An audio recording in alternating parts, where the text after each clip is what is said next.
And it's something that I've been very curious about. Now, I can't remember the exact names, but like in essence, there's basically a Ukrainian Orthodox Church and then an Orthodox Church of Ukraine. And I'm not Yeah, precise on what those are, but like there's one that's basically pro-Russia, one that's pro-Ukraine.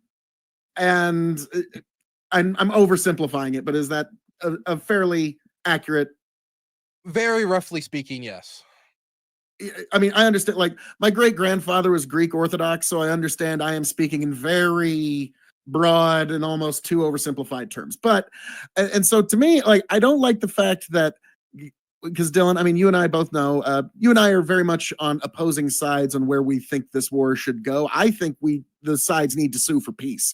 Eventually, they're going to have to, because to me, my motivation, I don't really, it's not important to me who gets bragging rights, because both sides, like, yeah, Putin's an ass. Okay, we don't like him. He's like, I'm trying not to curse too much, but like, yeah, he's not a good man. He's a horrible, horrible human being. But the Russian soldier, the Ukrainian soldier, those are still people that are made in God's image and they are his creation. And so it is a crime for either of them to be getting chewed up in the way that they are. And so there does need to be some sort of peace.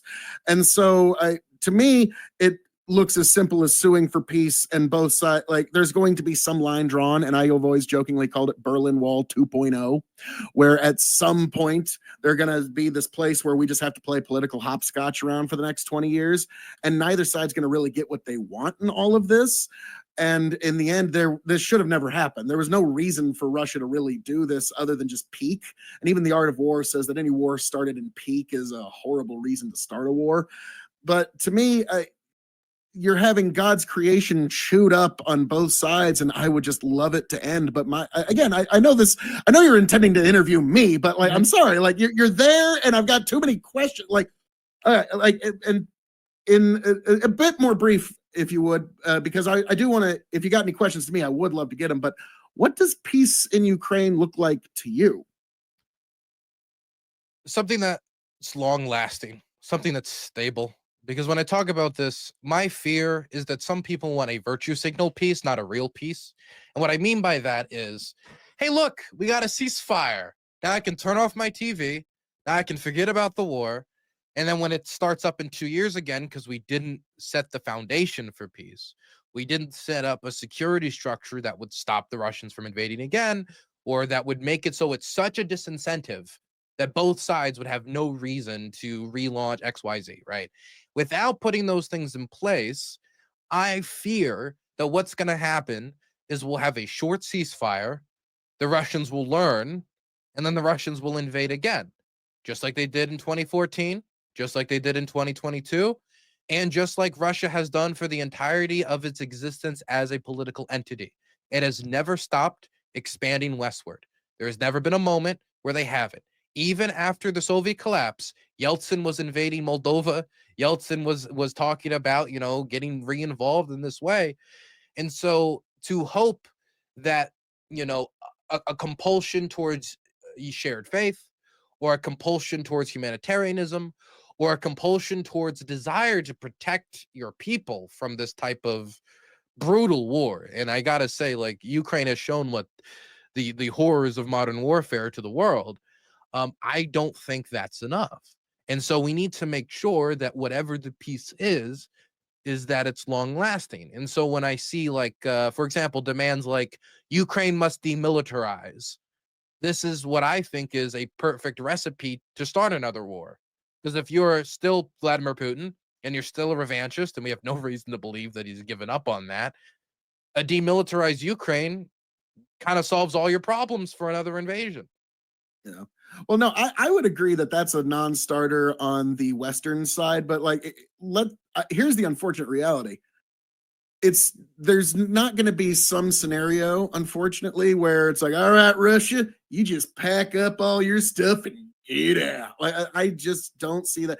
Even if they just hold some piece of facile ground, because like I'm sure you've read The Art of War, where they talk about the difference between facile ground and the active ground you need to take.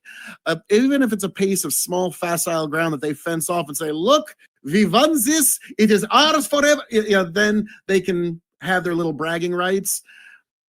but there's going to be some piece that's going to have to be sacrificed, and that's the unfortunate reality on the Ukrainian side. So I'm wondering, like, what is good enough for you? Um, uh, Good enough for me. I mean, I it's kind of this You're the perfect guy to conversation ask is because you're so difficult pro because Ukraine. on one hand, my dream scenario is the Russians leave, is that they go home, Yep. they all hug their children, and then they can start to attend church because Russia has historically low church attendance rates. Like I think 6% of their population actually attends Yikes. church on a regular basis. It's very strange. Definitely when they're invading based off of what they say is like the defending of the Christian faith, or like I don't know, maybe read the book before you invade other people. Um, but like let's say Yeah, that it I does was to say, violate the for just example, war principle of Christianity. if you were to tell Ukrainians, and there's polling that exists on this, you can get back Donetsk, Luhansk, Zaporizhia, and Kherson. You have to give the Russians Crimea. Right? You have the Russians get Crimea, you recognize it, but you get all this land that you occupied back. Ukrainians might consider it, but the Russians aren't in a position right now where they're discussing compromises. The Russians are in a position right now where they're still demanding we got to cross the river, and you got to give us Kherson, the place where the human safari is happening, which would also mean crossing Ukraine's most naturally defensive barrier. It would mean them like overcoming one of their biggest strategic obstacles without a fight after the Ukrainians pushed them out of the city with force and took it back. They would need to give up the city of Zaporizhia, a city of 700,000 people, to the Russians. And these aren't like, hey, maybe at the end of negotiations we'll achieve these. These are the demands that they're putting forward as a starting point for negotiations, as in the Ukrainians have to withdraw from all these places. We'll take them, then we can have a conversation. And so when this is the starting point for this talk, when I think about like compromises or, hey, maybe we can settle on X, Y, and Z, I don't want to entertain such bullishness and concede here, concede there, concede there until we're at the table and something's being treated seriously. If we tell the Russians, look, you can have Crimea, you can have Kherson, you can have Zaporizhia, you can have Donetsk, you can have all these things, can we have peace? Then what I think is the next step is they'll say, okay, that's a good starting point. Let's talk about Kharkiv. That's a Russian speaking city. Okay, let's talk about Odessa. That's Russian speaking too. Because that's how they've treated it every time. I don't know if you saw, but recently there were high ranking Russian officials saying, maybe to negotiate, NATO has to pull out of Estonia, Latvia, and Lithuania. They see the lack of response from the American administration and the interest that America has in not investing more into this as a sign of weakness that they can take advantage of in order to overextend their claims. And so, yeah, maybe I would be willing personally, even though I'm not the Ukrainians, and it's of course up to them to decide their own future, personally, to find some sort of compromise to end the bloodshed. And Ukrainians, when polled, also say they're willing to find some compromise. But the type of compromise that they'd be willing to accept is maybe they would give up Crimea if they can get this land back, i.e., we'll recognize that, we'll give you this international recognition if you give us X, Y, and Z back. That's what they, with strain, might accept at a rate of like 52 to 53% from the polling that I've seen. But what the Russian starting position is, give us all of this, withdraw from these positions, demilitarize, recognize Russian as the official state language. Like these are all such non-starters that it's clear to me that this is just another stage for them in their long conquests to erase the Ukrainians off the face of the earth as a organized cultural entity. Now, this is something I'm going to draw a quote here, and you're going to hate that you agree with it despite its source. This is a quote from Ayn Rand, actually, where in her book Atlas Shrugged, she said, in a compromise between good and evil, it's a 50% loss for good and a 50% win for evil, or a good way to put it, in a compromise between food and poison, death is the only profit. And I feel like that's a little bit how you feel at the moment on this. So like, yeah, like it would just be a compromise between food and poison. And so like I totally understand that, but like I'm to me it's like, okay, so Russia's probably going to keep Crimea, and of the areas you talked about, Russia's probably going to keep about half of it. Unfortunately, I don't know which ones. Y'all can, the Ukrainians, Russia can figure that one out at the table, and then the Russians can say, "Hey, look what we did! Hurrah!" And then, yeah, to me, you know what the Berlin Wall served for the Russians? It was like this weird psychological thing for the baby boomer Russians, aka the Soviets. The West was contained. They were behind a wall and contained. So if they could now make a wall somewhere in Ukraine, the baby boomer Russians will be like, we did it. We contained them. We don't have to worry. The West will not move forward another inch. And that's, to me, that's what I see the psychological benefit of this war for the Russians. I mean, like, I'm just trying to figure out why they would want to, because, like, this does, like you were talking about earlier, it does violate the just war principle of Christianity. They just committed an aggressive war of an invasion, really, without, like, I don't know, like, yeah, there was some provocations, we can get into that, but at one point, like, Dylan, if you and I get in each other's faces, at one point somebody's going to throw the first punch, okay, and that's the guy who started the fight. Okay, like, you know what I'm saying there? And so, like, yeah, Russia was the one who threw the first punch. They made the invasion. They're still doing, as you've said, a tremendous amount of harm. And you've been witnessing the horror of war. And it's something, and I'm curious what your thoughts are on this. I've heard it said, and it was attributed to King Baldwin, but who knows if it actually was. He said, war is not a test of endurance, war is decay. Um, I don't know. I think it's both, because the sad reality is, at this point, I don't think the war has any end in sight. I think Trump was very overconfident in his ability, and I'm being very nice here in how I'm putting it. Overconfident. Appreciate I mean, if somebody tells me something like, I'm going to end all the suffering you see within 24 hours, and it's now been 150 days, I have a right to be a little angry, right? At least from my position. And I, Oh, don't get me wrong. they, I'm as a Trump voter, I'm actually quite upset that it's been taking this long because, yeah, I voted for him for basically three reasons: no new wars, which that this week's going to be very interesting to see how that all pans out. Judges, tax cuts. The other two have yet to be seen. So, but yeah, as a Trump voter, the fact he said, I'm going to end it in 24 hours, and it's still been taking this long. Yes, that is something I'm very frustrated even about said he would because end it we before he want got inaugurated. yes. Now, even I, as a voter, is like, it's one of those, like, us. We take him seriously, but we don't take him literally. It was one of those instances, like, okay, yeah, we'll But get you even in if we there, and say then when you get in office, seriously, you'll get it. 24 hours indicates a certain amount of snappiness that I don't think is being even diplomatically pushed for. I mean, like the I 2 week can see that. deadlines, right? Like he Like, said, to okay, me, this I is think he's it. put forward 3 2 week deadlines in the last 3 months. He said once it would take 2 weeks, and then we'll know if the Russians are serious. That 2 week deadline ended, and then journalists came to him and said, "Okay, so what now?" And he said, well, "I'll know in 2 weeks again." And then that deadline ended, and the last 2 week deadline ended this last weekend. And now, I can just look outside and I can tell that, that obviously didn't work. And now he says that the deadline is in his head, whatever that means, right? Which, as somebody who doesn't tend to give Trump the benefit of the doubt, just sounds like to me that he doesn't really have a plan. That he doesn't really have a plan. He doesn't really have a deadline. And I mean, it's extremely frustrating because this is what I suspected was going to happen. And on election night, I don't know if you were there on election night with me, but once I saw the results coming in, I was rolling these scenarios in my head, and I was sitting in my chair, I was clutching the sides of it, and I was trying to run like, okay, so how does this war go for, oh God.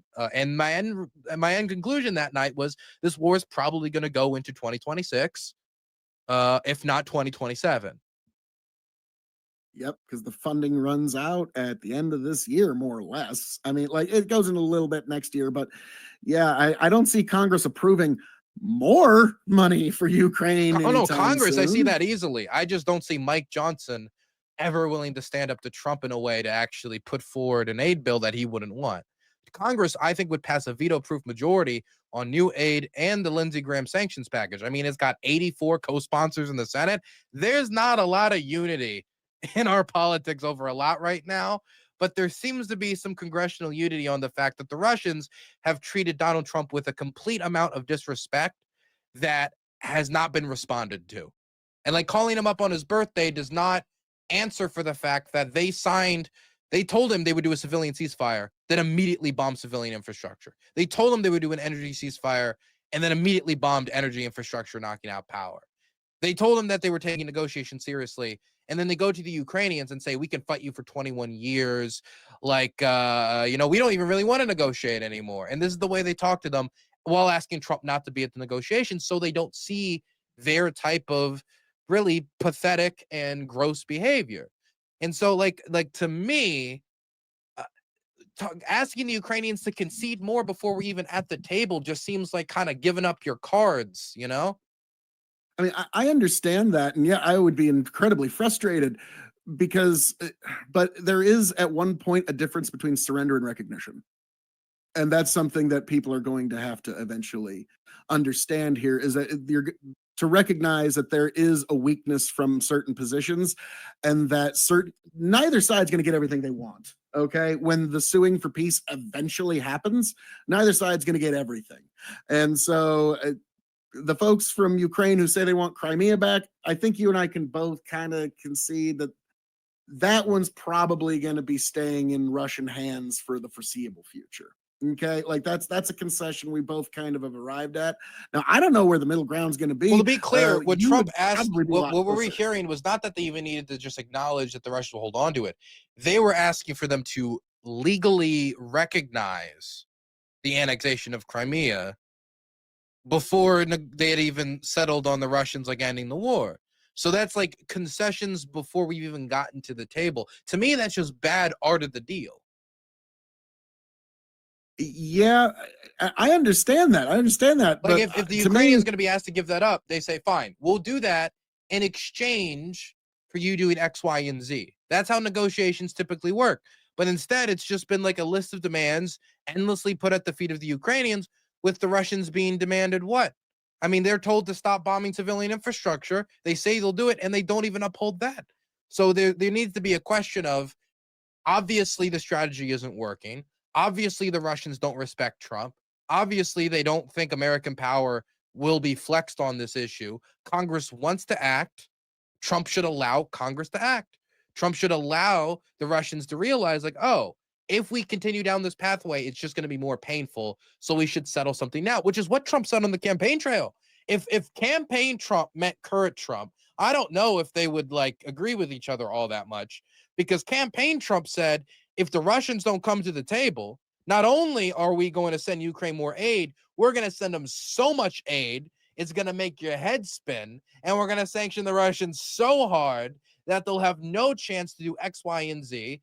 And so far, that's been avoided. In fact, I read a report, and I don't know if it's true. I hope it isn't, but I think it probably is. But I'm hoping it isn't, because hope is unconquerable. That Trump's even currently telling Lindsey Graham to tone down the sanctions bill, like to make it less aggressive in some way. It's not the only thing action I've seen from Trump has been to undermine the building of pressure on the Russians, or to set a red line like Obama used to, and then immediately letting it be crossed with no response. This is, I mean, this is like the worst qualities of Obama turned up to 11. now you're going to hate hearing this part, but Trump's voters will be very forgiving on even what you would perceive as complete blunders in Ukraine, because they just want out. Okay. Like it's just, they just want out of it. Okay. Me, I just see it as the more we pump more aid into it, the longer it's going to prolong the conflict. And I so, disagree with that so fundamentally, but I'll let you finish your point. no, no, I understand that you would, but like it's just a simple matter of the more dollars that we give, the more that it allows them to prolong on their side. It's just a simple mathematics there. And so I know it's like, well, why would you starve the beast if you think that they're the good guys? I understand it, but the longer we continue in, and to me, that applies to any war, all the wars. I'm anti-war everywhere. There's a million Christians in Iran. My people are also in Iran too, as well as Israel, as well as Ukraine, as well as Russia. Okay, people who proclaim Christ, you are my people.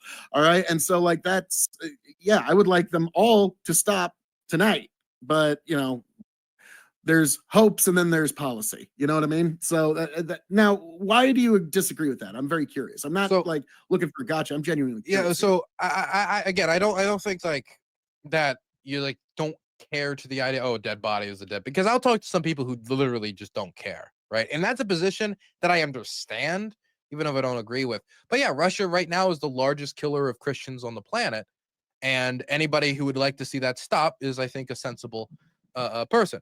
But the reason I disagree is I've seen it fail. I've seen that philosophy fail, because the assumption is, well, if we just stop sending Ukraine weapons, then Ukraine will have to negotiate.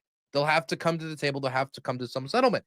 But there is no way that the Ukrainian people, even if the government felt like they were forced to, withdrew from Kherson, withdrew from Zaporizhia, withdrew from Kramatorsk and all these rest. By the way, love pipe smoking. Always want to see it being brought back. Withdraw from Donetsk, withdraw from the Serbernitsky force, which they fought brutally to hold, to keep some hold in the Luhansk region. Withdrew from all these regions, demilitarized, or fulfilled all these demands because American aid was cut. I think whatever government did that would see their leaders hung up by lampposts. And I'm not saying that to be extreme or to be like, but that's to say that the Ukrainian soldiers took back Kherson with blood. They've defended their homes with blood. A lot of these people are fighting day by day because they don't want to see their home that their family has lived in for 300 years, the village. Like, their family only knows this village, and the idea of telling them to leave it is preposterous. That's why a lot of people wait so long to evacuate. They're not going to accept that. And neither should they. I think if we were to do that, it would just encourage the Russians to do it again. You give them a river crossing, then invading Ukraine becomes easier. If you make it easier for the Russians to reignite the war later, you're not really ending the war. You're just kind of pausing it, patting yourself on the back, and then you turn off your TV. And when it reignites in 2 to 3 years, you don't need to give a damn. I'll just say damn, since we go in the church. No, it's fine. And so I would agree to this if those aid cuts or the lack of new packages or the lack of new sanctions or the lack of action from the last 150 days had produced less violence, had produced successful negotiations, had produced any success that I could point to. But I've only seen the war escalate since Trump's gotten into office and this strategy has been tried. There's been more drone strikes than ever. There's been more missile strikes than ever. There's new offensives into the Sumy region, into villages. I've met with the mayors in these towns and villages that are now frontline towns because the Russians are expanding the ground offensives into new regions that are not even in their demand set. Sumy isn't in their list of baseline demands. Kharkiv isn't in their baseline demands, but they continue to expand these offensives. So as the aid to Ukraine has slowed, or even stopped in some instances, as we saw with the aid cut and the intelligence cut for that period of time, the war has only gotten more violent. And so I don't think that the Russians respond to weakness with reciprocal like peace actions. I think they respond to weakness by saying, "Oh, your neck's exposed," and that's how they've acted. Let me offer some pushback here, and I'm curious what your thoughts are here, because to me, I look at it that basically the European Union and quite a few nations basically falling over themselves, just looking for a chance to put Ukraine in NATO. If they were to sue for peace, be that peace ever so base, even if they give up all 3 of the territories you listed before, then 5, in that moment yes. they could join NATO, and then that would literally be the line that, like, now Russia says that's one of their most base analysis. demands they'll never give up on. They said they've like, I mean, everybody says, for example, you talked about Ukraine's provocative actions towards Russia. Now, I assume you're not saying that they did some sort of October 7th style, like across the border and like, but most people, when referring to that, they refer to the floating of NATO membership, which is an entity that was created to stop Soviet expansionism and is now most useful in stopping what? Russian expansionism. Which, if you're a Russian expansionist or a revanchist, as Putin is, that's going to be a problem for you. But I mean, that has been one of their base demands for a while, and Ukraine was no closer to joining NATO in 2014 or in 2022 than they were in 2005, 2006, 2008, or in any of these years, and they still did the invasion. So but they have made that like one of their most base demands, is that Ukraine cannot join NATO. So if you can make the Russians accept Ukraine and NATO, then K.O.E, you're the best diplomat around. I got to give you a pat on the back. I got to praise you. Oh, hail K.O.E. But so far... Oh, no, hail Christ, sir, hail Christ. But thank you. But now what I will say is, well, then it would sound like basically the Russians need a lane to the ocean. Because I remember Nate was saying that's the big... a friend of mine was talking about how that's their big push, is that the Russians are trying to get to some bodies of water. I don't know about that, but like, to me, it's like, well, okay, whatever lane they need, and then the rest of what's left of Ukraine, they get to join NATO. To me, That's good enough. That's peace. Be that peace ever so base.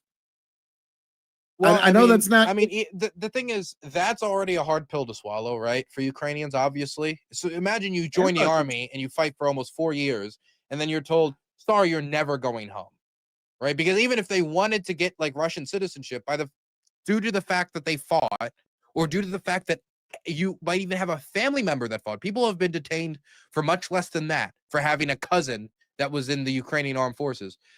You're never going to be able to go home. You're never going to be able to see the village that your family lived in until the entirety of what is the modern day Russian political entity basically ceases to exist. Meaning Russia would have to go through massive changes for them to allow Ukrainians to basically come home, just like the Tatars had to wait for the collapse of the Soviet Union to go back to Crimea, right? Now you tell these guys that's already a hard pill to swallow, right? We lived through 2 world wars where we basically won the world wars and nobody lost their homes. So it's very hard for us to picture that. But in Europe, this is the unfortunate reality that they've been living through for I don't know how many thousands of years they've been doing. Like where folks are going to lose their home. Unfortunately, in war there is going to be sacrifice, and sometimes that sacrifice is a lot. And that's why I went before any of these wars, I say, are you sure it's worth it? Because now we're getting to the point where Ukraine's starting to run out of dudes, and Russia too. But like, why like why did we need to chew these people up just because the Ukrainians leaders have didn't want to decided sue that for it was peace? worth it to defend their home, to defend their identity, to defend their national sovereignty. If they decided it wasn't worth it, I think they probably would have given up like a year in or something. But they've continued to struggle. They've continued to fight, and even as more and more of their people have been like thrown into the combat. But if you're gonna, and I already disagree with like the idea of, hey, just let Russia keeps what I think it has to be like what Trump said early on. We're gonna negotiate for some land back. You get some land back, use some actual compromise, right? And Trump said that, and then he immediately gave it up. And which is again, Trump's entire game here has just been like interception, pass another interception, another interception. I feel like it's just been like that constantly. But if we're gonna ask the Ukrainians to make this sacrifice, right? Fine, but we have to tell them that this is the last sacrifice they're gonna have to make. That it's not gonna be in another 5 years. Oh, Zaporizhia's also. Oh, this is now. Oh, this is gone now. But the Russians won't even agree to that. And so when you say it's like it's as simple as suing for peace, the question has to be put forward: are the Russians interested in peace? Do they want peace? Maybe the Russian public broadly likes the idea of peace. They want some sort of compromise, but they're also not the people who make these decisions. Russian society is not like the American society. Unfortunately, the Russian military and government is not interested in peace because they're in a position of strength at the moment. Unfortunately, sorry, say that again. I don't. The Russian military and government is not really interested in peace because it appears that they are in a position of strength at the moment. So they've taken territory, they are holding things, and as far as they're concerned, they're the ones holding all the chips. And so when has Russia been interested in peace generally? Maybe during the winter time in the late 40s, and that's about it.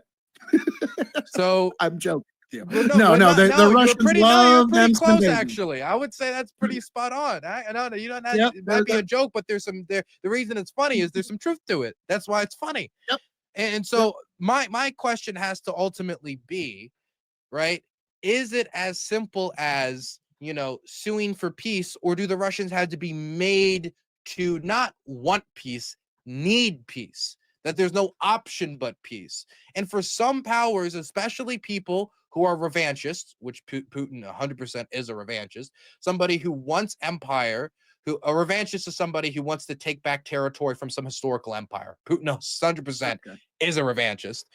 And his demands don't end with Ukraine. I mean, like this revanchism and the justification he put forward for the revanchism applies to Estonia, applies to Lithuania, applies to so many different European states. I think the Russians had to be made to want peace.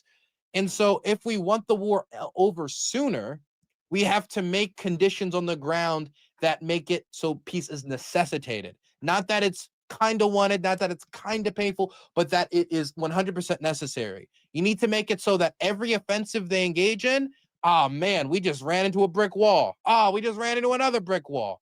And it might not sound like the small government option, But when it comes to government actions, military force and the use of the military is one of the few things since our nation's founding that our government was supposed to be involved in, that our government was supposed to involve itself in, from the Barbary pilots, from the shores of Tripoli, is not talking about Gaddafi.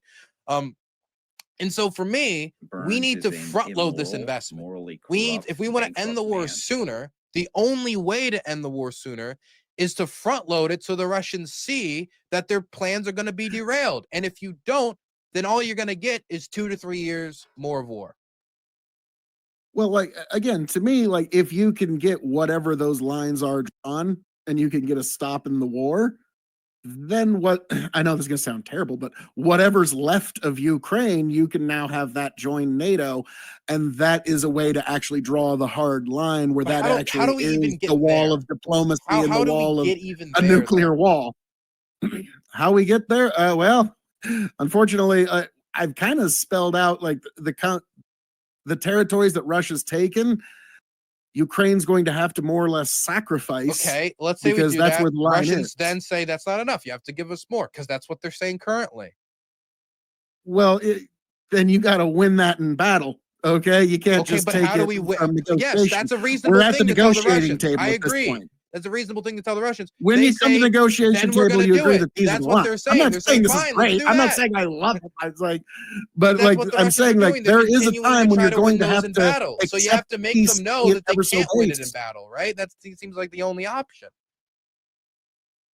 Yeah, a small force, they can give an obstinate fight, but eventually they will be overwhelmed by the larger force. And so Ukraine, they have given an obstinate fight, and like it's been said, war is hell, and they're having a hell of a war over there. Pardon my French, but yeah, it's to me like there is a point where they're going to have to sit down, talk, and figure it out. And whatever's left of Ukraine, when that negotiation is over, that's what you put into NATO. That's the only way to actually stop further expansion, because otherwise it's just going to keep going into more and more battles for more and more ground. I agree. And then bombing piles of rubble into slightly smaller piles of rubble. Like I agree that the Russians keep going back in, but I don't feel like we're my key debate thing here isn't even like I need to convince you that Donetsk must end its time. Like my fixer's going to lose his old home, right? It sucks knowing this guy who's I've gone into this shit, excuse my French, with him so many times. And he, like, every time he goes back to like the Donetsk region, I can see it on his face, that desire to go back home. And they're like, okay, you have to make this sacrifice. But then we tell them to make the sacrifice, and the Russians are like, cool, that's not enough. You need to give us XYZ. You need to demilitarize. These are demands that you and I both agree. Like they would have to win those in battle, and demilitarize. That's suicide. That's national suicide. If you keep getting invaded, and then you were like, okay, I guess we don't need guns anymore. Like it's ridiculous. Even Japan until the Russians wake up to reality, we need to make them wake up to reality. And the only way to do that, again, is by continuing to reinforce the Ukrainians and letting Congress do what it wants to do and has the votes to do. I'm not saying let the president do executive action, as has become very popular, and just to dictate the entirety of foreign policy. Let Congress debate it. Let the Senate debate it. I think if it was brought to the floor by Thune and Mike Johnson, by MJ, that they would succeed. And so I don't see any other pathway outside of, I guess we're just going to lay back and, as President Trump put it, let the kids fight it out on the blacktop, which, okay, let's say we let the kids fight it out on the blacktop. What happens if one side actually breaks? Fight it out. What happens what happens if one side actually breaks? What happens if one kid gets hit in the face, his head hits the pavement, and he starts bleeding out? What happens if the sagging that I see on like the eastern side of Pokrovsk or any of these other locations that I'm a little nervous about, there's a big breakthrough? And then the Russians start marching on big location. What do we do in that moment? How will the Russian public react to that? Will they react to that with poise, saying, now that we've won this war, we're going to settle in and never engage in revanchist conquest again? Or will the leadership say, this was a massive success? It was very difficult, but we learned, we expanded our armed forces. Now we can do it again. So for me, again, I don't see any other diplomatic option for the United States outside of a Korean War 1951 style, look, until you're willing to Yeah. play ball with us, we're going to keep murking your guys out in the field. And after Stalin died, the Soviets came, they negotiated, and we came to a settlement. Now, that's No, ultimately it's going not to end my like the Korean ideal War where we have a situation, demilitarized but zone. this, if we want to achieve that, the Ukrainians have to be militarized. I don't see any other option. Oh, that'll be forever. But like, no, you're actually correct. It's going to end like the Korean War, but we're going to have a demilitarized zone, and it's going to be this silly little line that we have to play political hopscotch around for the next 20 years. You and I are going to be old. Well, you're going to be a middle-aged man. I'm going to be an old man, and we're still going to be talking about, oh boy, the line in Ukraine, Russia. Oh my goodness. That we're going to be talking about that for a long, long time. And it's the unfortunate reality. But that will be the ultimate end of this war. Is going to be closer to, like you said, the Korean War, where it's just this silly little line that we now have to worry so very much about. And that was my call I made the day the invasion started. But I want to hear, okay, so the Korean War, I think that some of the comparisons make sense, other comparisons don't make sense. But I really want to get to my main point of the Russians won't accept your deal. They look at your deal, they say that's weak, we won't accept it, which is what they're saying right now. Because that deal you said is essentially what Trump kind of offered. And you want to know what Trump offered following that? He said, you know what? They don't even need to join NATO. Ukraine's not going to join NATO. That's Trump's position right now. We'll let you keep all the land you got. Ukraine does not join NATO. Just accept it as it is, which to me is a bad deal. It's a bad deal because it's a deal that'll see the war start again in 3 years, and I'll have to come back here, and I don't want to. I mean, I want to come back here to vacation in the mountains and take shrooms. I don't want to come back here to play patty cake in a trench. Okay, it sucks. It sucks. You know, corpses smell like shit. Experience. And so so to me, if Russia is not willing to accept your, in my opinion, generous deal to them, where they get to, after all this, be able to say, look, we accomplished something. If they're not willing to accept that, then action has to be taken. At that point, yeah, and what that would look like, I'm not that sure. That point was 150 days ago. That point is way past. Now, do you think that American troops should be injected into this war? No. If things start to break down. I mean, wait, it depends. For example, let's say we do this NATO thing and then the Russians invade again. Well, then NATO only works if we put our troops on the ground, right? I mean, why bring Ukraine into NATO if we're saying you're in NATO, but if you get attacked, actually, we're not going to say NATO only works if the threat of us putting our troops on the ground deters invasion. That's how you can have a big gun and actually end up using it to, have peace, But spare that before, like pre-NATO, like say, like Ukraine's basically just running out of people. They've got all the nice equipment that we've paid for, but that's not true. They're but running out of folks. Man, what's that? The equipment stuff isn't true. I got angry at Hassan recently for this because Hassan recently said having equipment isn't the issue. Horse hockey.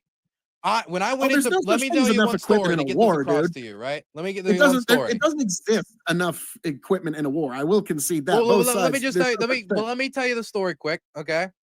I went into the city of Pokrovsk. It is the most violent axis on the war right now, right?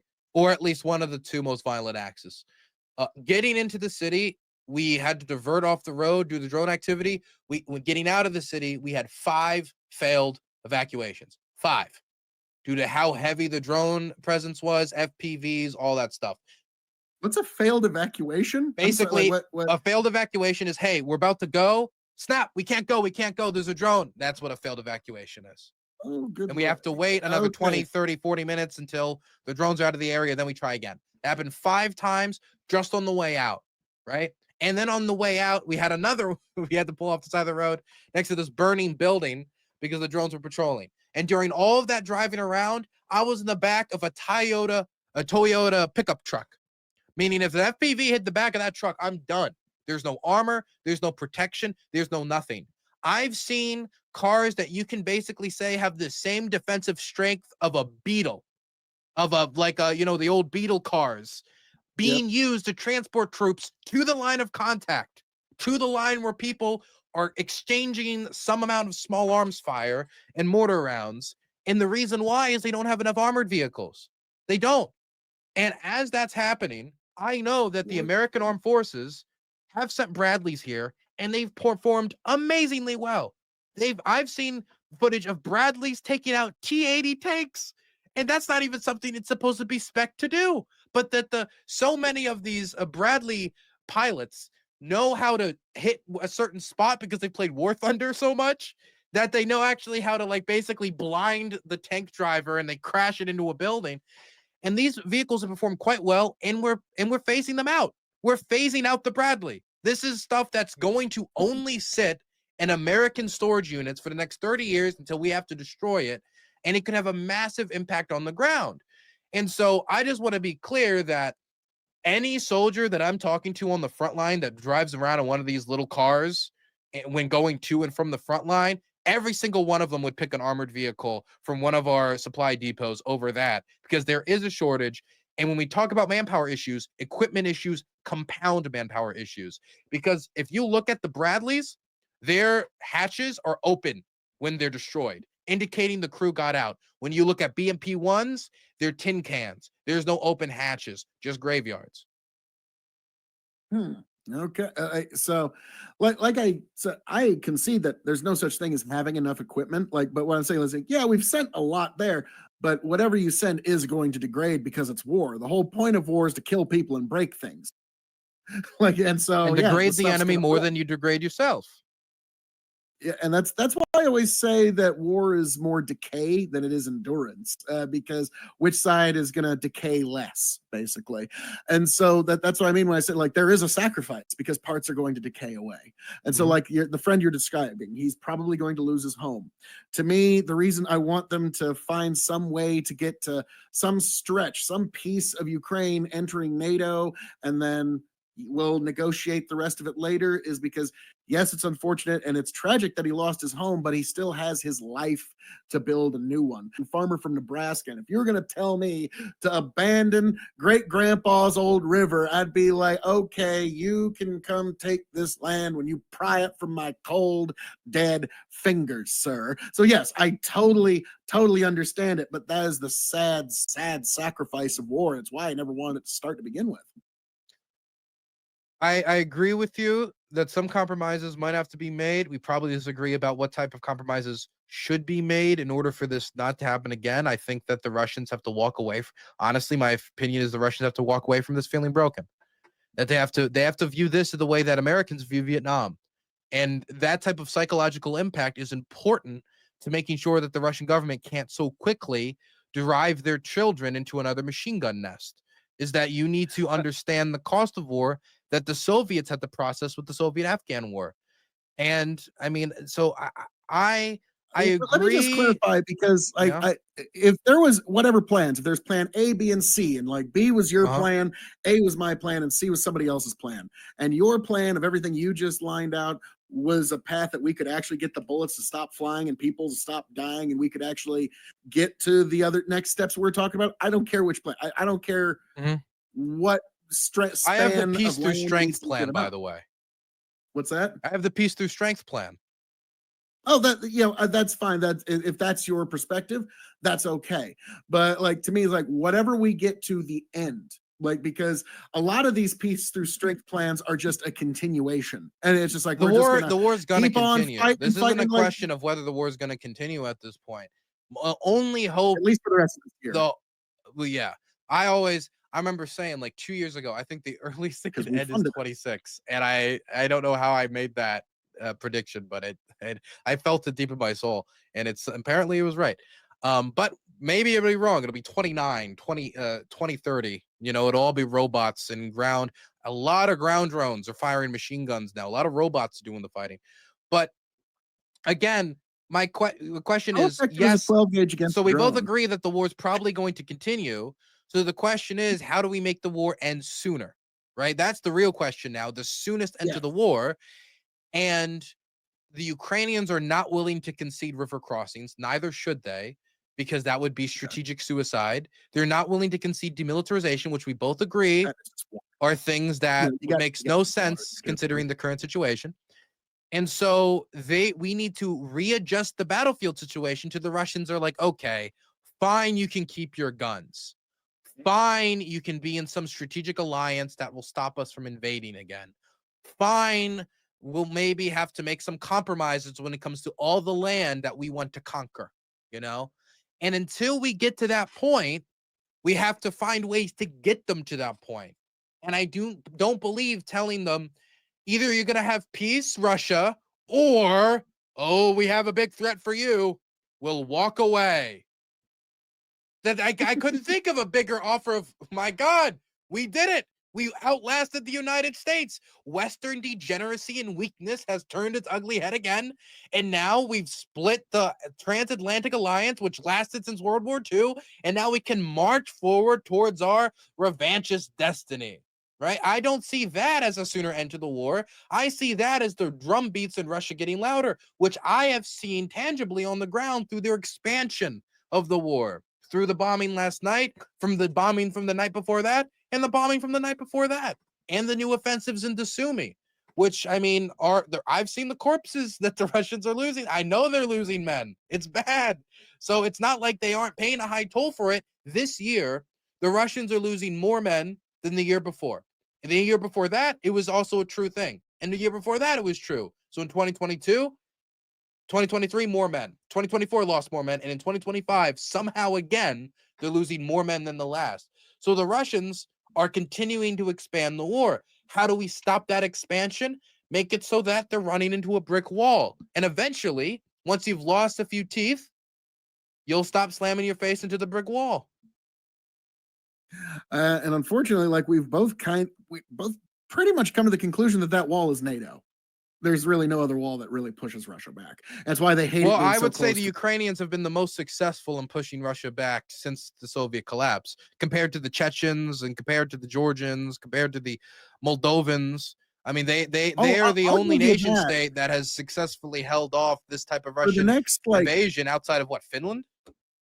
Yeah, well, for the next 2 decades in movies and TV shows, like the secret special ops military, like badass guy, he's going to be Ukrainian. Okay, in all the movies. Okay, it's like, oh, this guy comes from Ukraine. He was a Ukrainian special forces guy. So that's going to be the metaphor in like really bad John Wick ripoff movies that are going to be. It's like, oh yeah, the Ukrainians don't mess with that. So yeah, they're going to have quite the reputation going forward. But to me, it's like, yeah, if we keep grinding it on, the men are all going to die and the Ukrainians are going to lose their national identity, and then they're going to be replaced more or less by other people. Or if where we sue for peace. Well, but if the Russians win, they're also going to lose their national identity. That's part of their strategy. One way or another, they're losing their national identity. So why not just end the war? Like, that's the way I look at it, unfortunately. I mean, why didn't... It's like, I mean, that's like... But again, this is like... It's 1943, and you're telling like the Soviets and the French, why don't you just end the war? It's because they don't want to end the war. They have no interest even World in War II eventually did end. Yeah, so, at one point the Nazis did have to sue for peace. So did the Japanese. At one point, the Italians had to sue. The Italians, but the Russians are not at a point where they're willing to sue for for peace. So my point is, we have to get them to that point, and the only way you're going to get them to that point isn't going to be strongly worded letters, or, you know, wagging our finger at them, or continuing to threaten action and then never pulling the trigger on it. I just want Trump to do what he said he was going to do. That's all I want. And I don't think that's a ridiculous demand. If Trump said he was going to surge aid, surge aid. If Trump said he was going to do these things, because if Trump keeps saying he's going to do things and then he doesn't do the things, from a geopolitical opponent's perspective, he's just basically a guy with all bark and no bite. And how do you deal with a guy who's all bark and no bite? You basically ignore him. Now, in regards to being the anti-war candidate and end the war, like, okay, a lot of my buddies, they voted for him exclusively because he was President Peace and he wasn't going to bring any new wars and he was going to end the war in Ukraine and he was going to, like, that was it. And they have been, needless to say, many of them have been sorely disappointed in the last week, and especially with this new Iran thing. And I want to ask you about that because, like, yeah, I mean, sure, you're not on the ground there, but like, you've been doing war correspondent stuff for like a couple of years. You probably know a bit more than me. I'm a farmer in Nebraska, so I haven't been like asking too many folks in the area or anybody would even know. But we've been very sorely disappointed with the lack of peace we've been seeing. And like, what's kind of funny is there's always this weird, like, well, hey, he hasn't started any new wars. The 116 wars we've had going on, those keep on churning on. But guess what, bucko? Number 117, that's a bridge too far. And so, like, that's the unfortunate reality is, like, we've been lied to so many wars now that, like, the American people are just like, nope, I don't believe any of you. The institutions have lied to us too many times. They've thrown us overboard. And so, nope, we don't believe you anymore when you say we need to, it's basically the boy who cried wolf. It's the government that cried necessary war. I understand the type of apathy that can be inspired post Iraq. I've spoken to quite a few veterans about this. But a lot of Iraq veterans I know here, and they're here because to them, they said that this is the war that I thought Iraq was supposed to be. Oh, this is a fight for freedom that I truly believe in. And I understand somebody having some amount of apathy to it, but you can't like really just tap out of the world or tap out of the affairs you've entangled yourself into and just kind of cut your losses and run, especially if the goal is you want to have some amount of an impact. Trump says that he's the deal maker, he's the peacemaker. This was like his pitch, as we're seeing that he's saying like unconditional surrender to the Iranians, which they won't accept. And we know where the B2s are probably headed. But he sent himself as somebody who could, he's a tough negotiator, that he'll go to these two parties, he'll be tough to one side, tough to the other, and eventually he'll get a deal. And I've seen that toughness to the Ukrainians. The Yale program that was tracking the kidnapped, trafficked Ukrainian kids, that was defunded. The aid cut that happened, the intelligence cut that happened, the 20,000 drone interceptors as drone attacks are expanding, being diverted, which was already approved for Ukraine, being diverted to troops in the Middle East, or just the lack of response to U.S. citizens being killed in the country, to U.S. companies being bombed in the country when Trump's pitch was, hey, this mineral deal is going to stop the Russians from invading again because they're going to be so scared of bombing an American business. And Boeing just had its office blown up in Kiev like 2 days ago, right? And so I've seen the pressure on the Ukrainians. Did Ukraine sign the mineral deal? I forget. Did they? Or? Yes, they did sign the mineral deal. Okay. They gave Trump we got the minerals deal. They did. They gave Trump the mineral deal. They agreed to an unconditional ceasefire. The Ukrainians agreed to that. They agreed to pay for future weapon shipments. They said, we want to give the United States $15 billion to buy new air defense systems to protect our cities because the war isn't ending and our hospitals or buildings are being bombed. We would like to shoot those out of the sky. I would like to see them shot out of the sky. Okay. Sometimes when these bombings happen, it kind of feels, I remember somebody saying it feels like getting dragged out for execution as you listen to it get closer, and then you find out it wasn't you, and then you just kind of wait for the next one. And so the Ukrainians, they've gotten that pressure. They've gotten the pressure through aid cuts. They've gotten the pressure through having them try to compensate the United States through this mineral deal, and they've given Trump everything he wanted from them. And then you go to the Russians, and they've given him nothing. And all the threats, all of the pressure that he said he put on the campaign trail to make himself look like the big, shooting from the hip cowboy to his supporters on the campaign trail that I'm going to get this done and they better get it done. And I'm going to do X, Y, Z. None of that has been delivered upon. It makes Trump look like he's phony. It makes the United States look like it's weak. And I see it as only something that can perpetuate the war and continue it. Trump is, through his own actions, or really his lack of actions, becoming the candidate of forever war, of continuing this war by not being willing to take the actions that are necessary to end it. Sometimes that peace through strength policy has to actually be brought to the forefront. It's not peace through, well, let's talk for another 2 weeks. It's peace through strength. Unfortunately, it looks like about this time next year, we're probably going to find out whether this war is going to end or not. Because if the funding starts to dry up, the summer battle months, it's going to be. Why do I have to wait another year? Why can't Trump act now? He said he would. Every time he says 2 weeks, 2 weeks, 2 weeks. Because that's when the funding that Congress approved during Biden's term finally runs out at the end of this year. And so if my theory holds that our funding is what actually extends this war effort, then yeah, it'll be about this time next year where things are going to start to look pretty dire for the Ukrainian military because no new money is coming. Because every army, you need a lot of money, you need a lot of men, and you need a lot of stuff. And if any of those stop coming in, you got a problem. From my perspective, this is kind of infuriating because I was told before he gets into office, he'll bring peace because what the real problem was, we didn't have somebody in there that really would talk about peace seriously. Then it was 24 hours. Then it was 100 days. Then it was 2 weeks. Then it was 2 weeks. Then it was 2 weeks. And now it's like, well, okay, well, if we just let the bloodshed kind of go out for another year, then when the Ukrainians stop getting American aid and the Europeans will do their best to try to supplement the difference, then, as the front line starts to see some painful movement on the Ukrainian side, more people get hunted, more people lose their homes, more people blow up.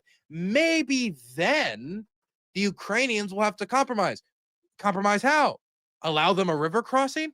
If we allow them a river crossing, we're just signing the death warrant of this nation. We're asking for another war under those Why not make the line the circumstances. river itself?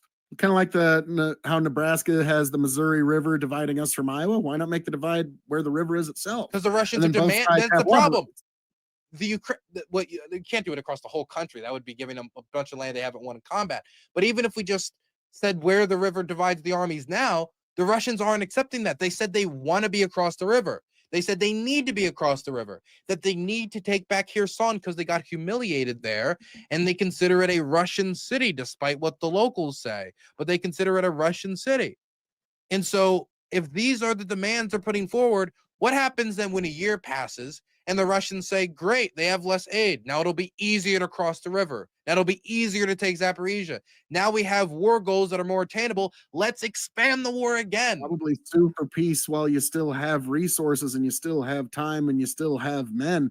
Like I keep saying, you're not going to like this part because they're going to have to give up something significant. And yes, they're going to sue for peace, be that peace ever so base. And there's going to be a large chunk of Ukraine that ain't going to be Ukraine no more. But the war will actually stop, and then what is left, you can actually work towards being part of NATO. The war won't and that stop. is the wall of What diplomacy. you're fighting That's for all is you can multiple do. generations. There is no of other bloodshed, option to actually man. get the killing to stop. This Dylan, God bless you. This But is what war you through weakness, dude.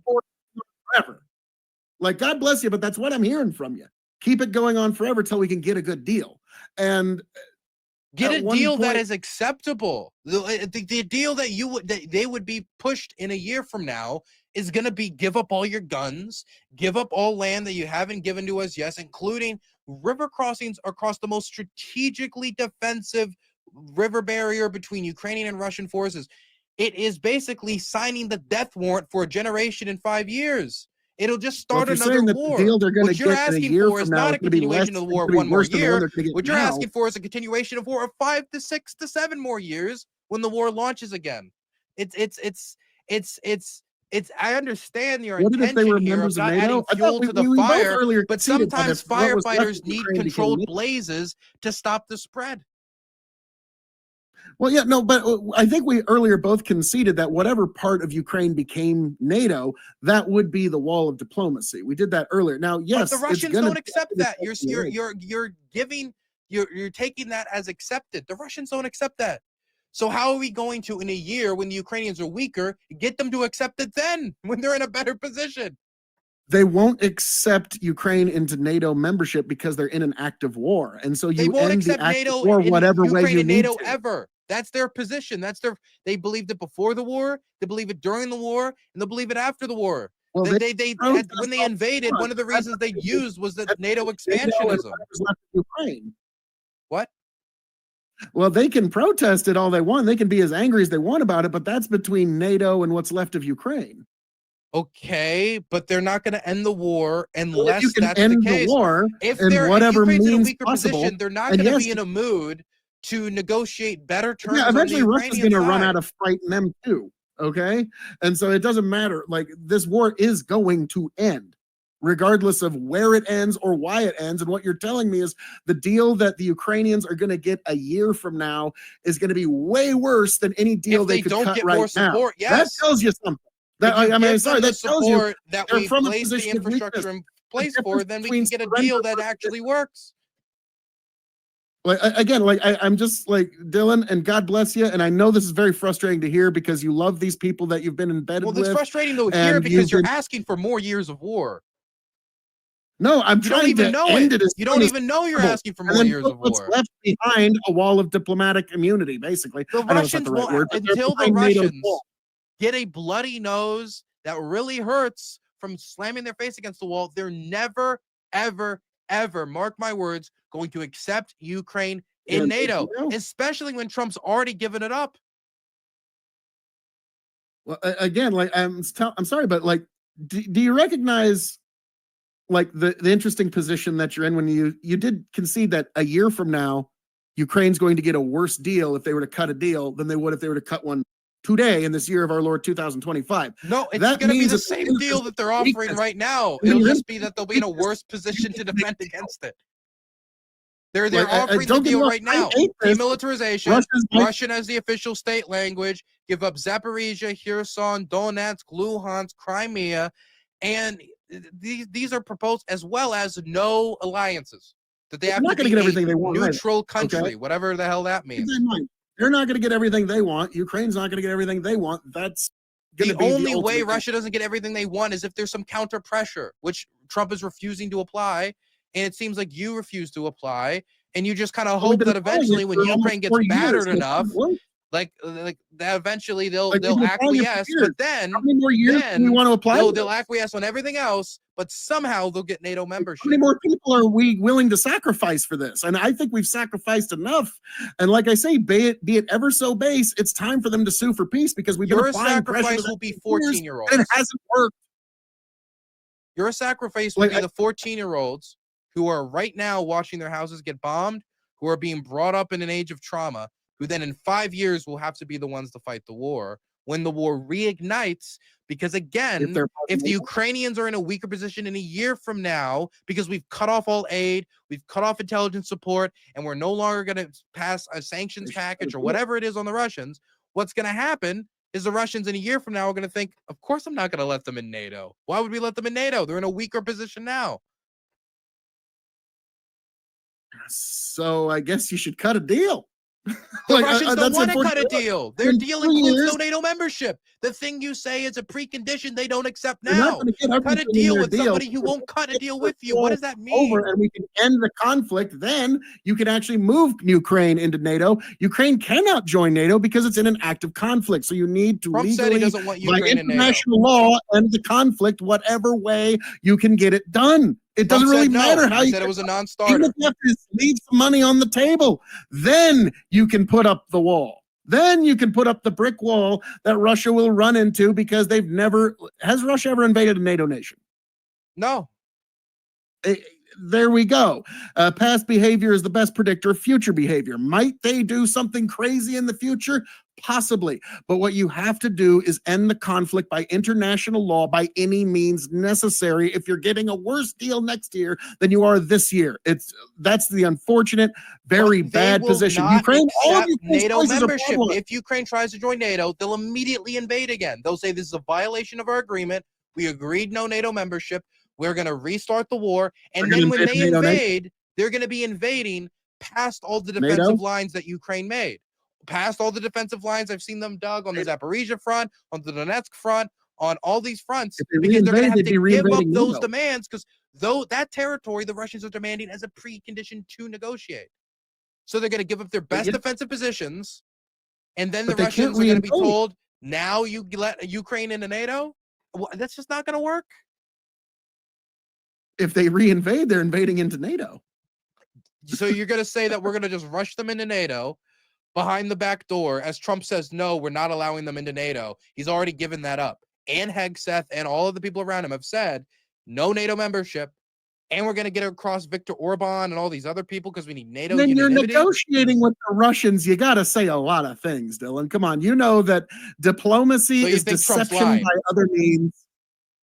It is deception and seduction under another guise, as Benjamin Franklin once said. So Trump wants to bring Ukraine into NATO. He just can't say it. I think every U.S. president wants that, but they just can't say it publicly. It's kind of like saying, is Taiwan a country or not? They don't really talk about it. Okay, You it's don't one of think those. Trump, the guy who talks about being the peace candidate and always warned about the danger of World If War that ends the III, conflict, you do it. you don't Of think course. that Like, he if wants to, even I'm if president. okay, I did. I brought the pieces. Like, yeah, like I'm sorry. If he could actually get the piece, yes, he would do it. Like, if so, by whatever means necessary, because the American public hates it. Okay. I mean, Dylan, you do have to the concede American that public you're does a not, very by the unique way. The perspective. American public actually largely supports Ukraine aid. You stand against the majority of the American public. Well, the majority of the American voters elected Donald Trump, That doesn't matter. largely for President That's Peace. not matter on the So, position that we just discussed. and so, The like, American I'm voters sorry, didn't like, vote on the Ukraine war. They voted on inflation. They voted on economic issues. Most people going to the poll, to be quite blunt, no, it's a lot more don't vote on reliable foreign than a poll. policy. Polls can be polls can be Polls fudged are a little wrong. bit. I used But they actually, when they to, tell in pollsters, college, I "Hey, we dated a girl supported who the worked for Ukraine," Gallup, and she knew how to that's ask. all. It's just fake. All those flags I What's see that? are fake. Oh, glorious, glorious flags. The great American flag. What country am I broadcasting from? I don't know, a continental 1780 America, I guess. Yes, nice. No, 1970s America. That would be the best, actually. If we could just get a Democrat from the 1970s, Republicans and Democrats would vote. But think about it. A 1977 Democrat would be perfect. But no, Dylan, Yeah, I love unfortunately, this is President one of those Carter. where what let's okay, not Carter. You said Okay, a different 1977 Democrat. Carter's 3 years later. ugh, ouch. But no, like, you know what I mean? Like a Democrat from the late 70s who has that kind of like old school look on things before the Democrats President kind of went loony Carter. on a You lot say of their President Carter, old school peanut farmer, wear sweater vet. You very just keep Christian. describing God bless. President Carter, sir.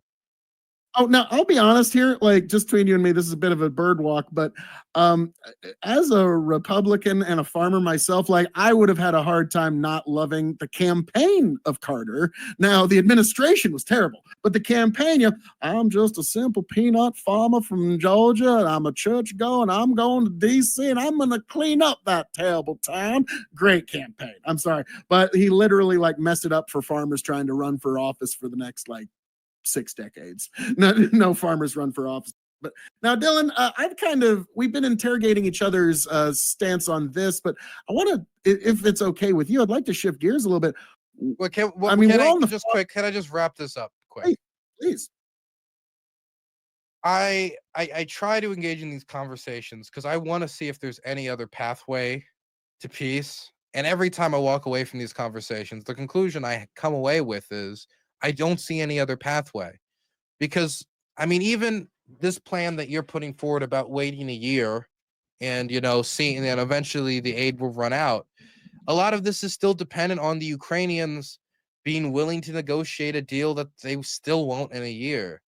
And it also is dependent upon them not believing the Europeans can pick up a certain amount of the defense slack, which they are to some degree, but they won't be able to pick up all of it. So it is true that there's going to be some extra pain if the United States does not engage. There's also, of course, the fear that I have for American credibility. We look like an uncredible power when we make a threat and then we don't deliver on that threat. Obama found that out in Syria, and now Trump is finding that out in Ukraine. But my main problem with all of this is not that I don't want peace. It's that we still have this belief that the Russians are going to be willing to compromise on NATO membership in a year, today, tomorrow, on any certain timeline. If they're the ones that they think the United States does not care enough to send aid, to send support, to get involved in any manner anymore, then they have no reason, no impetus, no pressure to make them accept NATO membership and not intervene and invade. And Donald Trump, the guy who said, he's scared of World War III, Tulsi Gabbard is releasing like World War III hype videos on her social media channels. It's really strange stuff, honestly.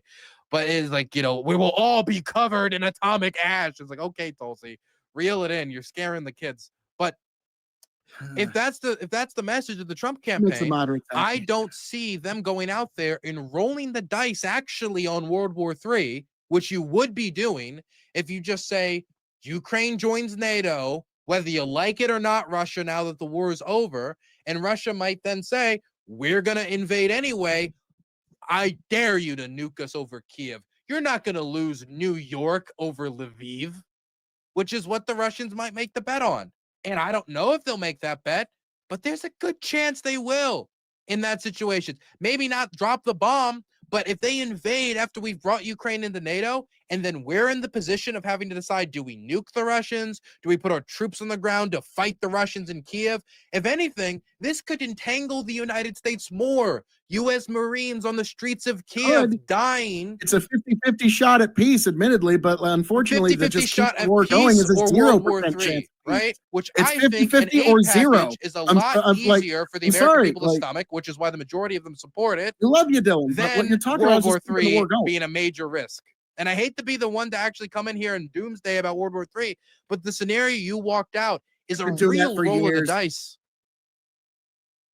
Yeah, it's either a roll of the dice on peace, or we just keep this war grinding, and then the Ukrainian men all eventually die off, and then we lose the Ukrainian national identity anyways. Like I'm sorry. Like, we have to end it one way or another. So eventually it's going to happen. There's a post-Soviet demographic crisis in both Russia and Ukraine. They both have that pressure. I don't want their populations to die, but if you don't have a country to go back to, these people are not gonna. It's not just a question of, oh, are these people dying?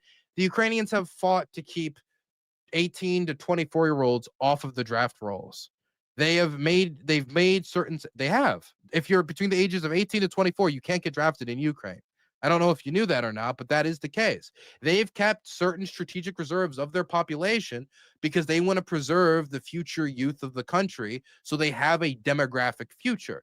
So it's not that they aren't taking this into consideration, but if the war just starts again in 3 or 4 years, or Ukraine becomes the atomic battleground by which NATO and Russia actually confront, then there's no Ukraine.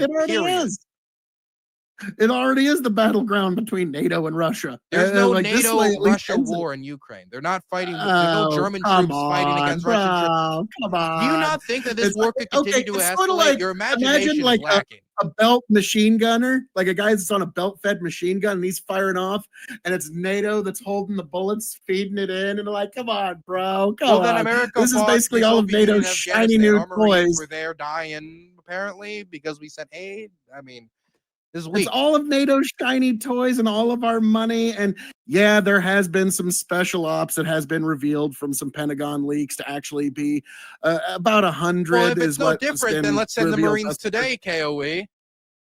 to the shores of Tripoli, to the city. They're lying about them being there, and then when it was revealed, they had to lie about, like, oh, they were just there to watch embassies that we've already figured out. Like, oh, come on. Yeah, they were doing training operations. Yeah, like but yeah, like to me, that's true. It's like they were doing training operations. To me, it's like if it's revealed they're there and they lied about them being there, chances are they've been doing a lot of stuff there that they don't want the public to know. It's probably more than just showing folks how to aim rifles properly and use equipment. Like special operations training near the front line is extremely secretive. And it is part of what they did for both Ukrainian intelligence operations and its forces. I mean, that is something they didn't want the public to know about until it was reported by the press. They're probably also doing intelligence gathering.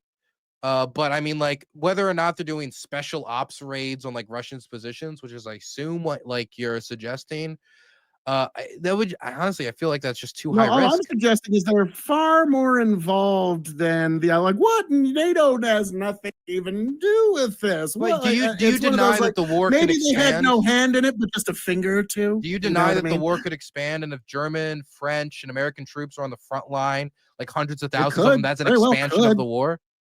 We could also end it. Like, if we actually go by my plan. Your plan doesn't end it. Your plan hopes that in a year they'll be too tired to keep fighting. That's not a plan to end it. That's a plan to wait it out. No, that's a prediction. That's not my plan. That's just a prediction. But your plan now is to sue for peace, but the Russians still won't accept NATO membership. No, my prediction is they're going to get a worse deal next year than they are going to get this year. It's not a plan. I don't want it to happen. Okay. It's just like, it's like, I'm not going to say inevitable, but it's highly likely. Okay, like I would much rather they get a deal now and we just end it and we can move on and Russia can more or less go home. Ukraine can get back to farming and we can stop all this silliness and horrible the horrors of war.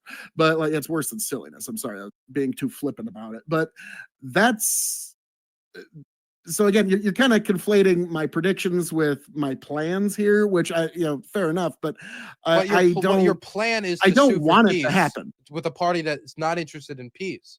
It's less of a plan and more of like wishing on a Trying to get star. peace amongst men who know only how to burn is very different. And so, like, yeah, we're gonna have to give up some things. We're gonna have to draw some hard lines somewhere, but there is gonna have to be concessions on the side. I'm not But even now, against concessions, but the party that we're negotiating with won't accept the concessions you're offering. So what then? then the battle lines are the new lines. Those are the new national lines. But But I the mean, war that's what happens when you continues if get they don't accept the irretractable war. concessions. What's that? If the Russians don't accept the concessions in order to like allow NATO membership, which is the bet, we concede all this stuff. I guess you want to make the Ukrainians withdraw from Kherson for this deal, which they're not going to do. But let's say we force them. We tell Ukraine, you either do it or we're going to invade you, or whatever we tell them, right? In order to do this, to make that, we just say we're going to stop sending money. okay, we'll stop sending money, then, and then the war will continue, and the Ukrainians will still. None of this is a plan to end the war. It's all. It all just seems kind of like, again, hoping that the Russians will see reason enough to just take what they got instead of reigniting the war and not reignite the war again down the line. And the only thing we're betting on for them not reigniting the war is a roll of the dice for World War III by having Ukraine join NATO after telling the Russians they wouldn't. And the Russians could only expand to that in one. The Russians only have one option to respond to that with: invasion. In fact, I will go further and say, if your plan was to go to fruition, Russia would just invade again. It would just start the war again. They would see an immediate NATO membership of Ukraine as too much of a threat, and they would invade. They would be invading NATO, though, which they've never done before for a specific reason. If we're able to rush Ukraine through the NATO confirmation process, I think we could make a couple compromises here and just get every single European capital, including Slovakia and Viktor Orban's Hungary and all these other states, to agree when they're all fundamentally opposed to the idea of Ukrainian membership in NATO. On that lever once in a while. And the Turks, what are we going to do? Go fucking put a gun to the Turks' head? We can't just force the Turks to do this. We can't just force the Hungarians to do that. Definitely, if there's a coalition of 3 or 4 countries that are against NATO membership, it would have to be something that at least takes time to build consensus. And in that timetable, what's Russia going to do? Oh, there's all kinds of ways you could make your way around that. They've signed an interim agreement with NATO, and we're figure out everything later. But they're basically part of our new security agreement. Like, you could really quickly force something through that would make it very easy for Ukraine to not have to worry about Russia from a NATO perspective. Okay? Not have to worry about Russia. If you actually got them into NATO, okay? The Russians would call bluff. I really think they would. I think they'd be like, look, this is a funny scheme. We don't know that. We're going to invade anyway, and we don't think know they're going to keep fighting this war. Because if the United States is not willing to send $80 billion to reinforce the Ukrainians to make the Russians feel pressure, why would they think we'd be willing to send our sons and daughters to die outside of Kiev?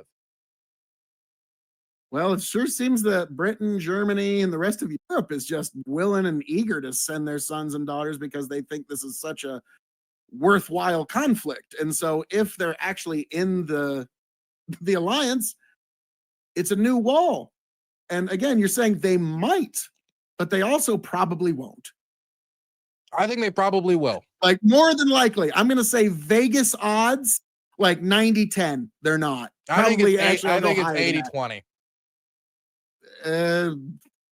Like, for peace, 80-20. I'll take 80-20 for war.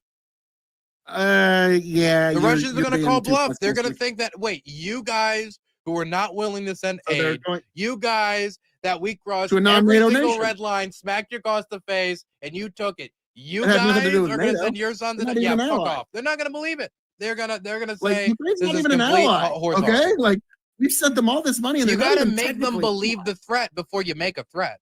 And yet, but again, like we talked earlier, Russia's never invaded a NATO nation, and Ukraine isn't even technically an ally. So they basically had an open lane to go in. This cuts that lane off. And it's the unfortunate reality. You're going to have to deal with an unwelcome amputation in Ukraine. That's the unfortunate reality. Ukraine's going to be fundamentally different from how we knew it 5 years ago. And it's a tragedy, but it is going to be a concession that's going to need to be made to get to peace. And that's, I know you and I are not going to, Dylan, and God bless you. And I respect your opinion on this because you're actually on the ground. It's just like, this is the only way that I see going forward that isn't forever war.